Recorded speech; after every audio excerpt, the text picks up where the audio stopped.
மதுரையை சேர்ந்த தங்கம் அப்படிங்கிற ஒரு விவசாயி. விவசாயி அப்படின்னாலே அவருக்கு எவ்வளோ வருமானம் கிடைக்கும் அப்படின்னு நீங்கள் தான் யோசிக்கணும்.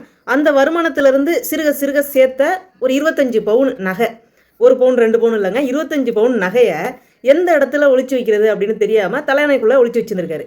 இந்த தலையணையை வீடு சுத்தம் பண்ணையில் அப்படியே எடுத்து குப்பையில் போட்டிருக்காங்க. இந்த குப்பையில் போன நகையை பற்றி யாருக்கும் எந்த ஞாபகமும் இல்லை. ஆனால் வீடு முழுக்க தேடி அலசியிருக்காங்க, எங்கேயுமே இந்த நகை கிடைக்கல. அந்த தலையணை மீனாட்சி அப்படிங்கிற தூய்மை பணியாளர் அந்த அம்மா கையில் கிடச்சிருக்கு.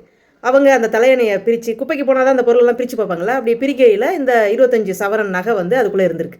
25 பவுன் அப்படிங்கிறது இந்த காலகட்டத்தில் கிடைக்குமா, நம்ம நினச்சாலும் அதை வந்து சம்பாதிக்க முடியுமா அப்படின்னு நினச்சிருந்தா அந்த அம்மா அதை எடுத்து தன்னோட பயன்பாட்டுக்கு பயன்படுத்தியிருக்கலாம். ஆனால் இந்த சவரனை பறி கொடுத்தவங்களுடைய மனம் எவ்வளவு வேதனைப்படும் அப்படின்றத ஒரு கணம் நினச்சி பார்த்த உடனே அந்த தாய் என்ன பண்ணியிருக்காங்க, அந்த பவுனை எடுத்துகிட்டு வந்து யார் இதை போட்டாங்க அப்படின்றத கண்டுபிடிச்சி அந்த நபர்கிட்ட கொடுத்துருக்காங்க.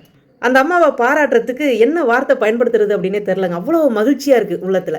இது மாதிரியான ஒரு பொறுப்பும் ஒரு உணர்வும் ஒவ்வொரு குடிமகனுக்கும் மகளுக்கும் இருந்துருச்சு அப்படின்னா நாம் ஏன் சக மனிதர்களை பார்த்து பயப்படணும்? அப்படியே மறுபக்கம் தங்கமையா உங்களுக்கு வந்து நாம் உழைச்சாது எங்கேயும் போகாது, நம்மளுக்கே திருப்பி வரும் அப்படிங்கிற நம்பிக்கை உங்கள்கிட்ட நிறையா இருந்ததுனாலேயோ என்னவோ அந்த நகை உங்கள்கிட்ட வந்துருச்சு.